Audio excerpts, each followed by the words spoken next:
नमस्कार. आज मी बनवली होती उपवासाची कचोरी. कशी बनवायची चला बघूया आजच्या व्हिडिओमध्ये. सगळ्यात आधी आपण सारण बनवून घेऊया. त्यासाठी मी घेतलंय 1 वाटी इतकं खोबरं आणि मग त्यामध्ये घातली आहे ठेचलेली मिरची, थोडेसे काजूचे तुकडे आणि दाण्याचा कूट घातलेला आहे.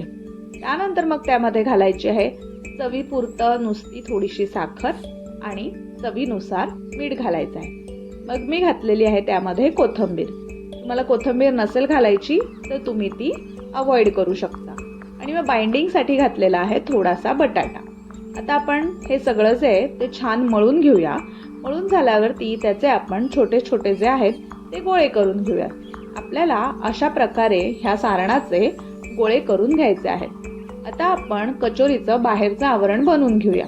त्यासाठी मी 3 उकडलेले बटाटे घेतलेले आहेत मध्यम आकाराचे. ते किसून घ्यायचे आहे. त्यानंतर त्याच्यामध्ये घालायचं आहे भगर आणि साबुदाण्याचं पीठ आणि मग थोडंसं चवीपुरतं मीठ घालायचं आणि सगळं मळून घ्यायचं आहे. इथे मी भगर अर्धा वाटी आणि साबुदाणा पाव वाटी घेऊन ते मिक्सरमधनं मिक्स करून घेतलं होतं.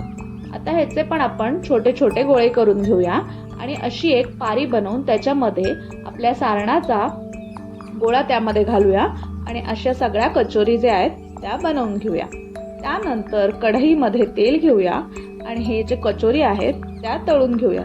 कचोरी तळताना त्या सारख्या कंटिन्युअस हलवायच्या नाही आहेत, नाहीतर मग त्या फुटतात आणि सारण बाहेर येतं. त्यामुळे थोड्या थोड्या वेळानंतर आपल्याला त्या पलटायच्या आहेत आणि इकडे अशा गोल्डन ब्राऊन झाल्यावर काढून घेऊया आणि तयार आहे आपली उपवासाची कचोरी. व्हिडिओ आवडल्यास नक्की लाईक करा, शेअर करा, सबस्क्राईब करा आणि मला कमेंटमध्ये नक्की सांगा की कचोरी कशी झाली होती. भेटूया नवीन व्हिडिओमध्ये.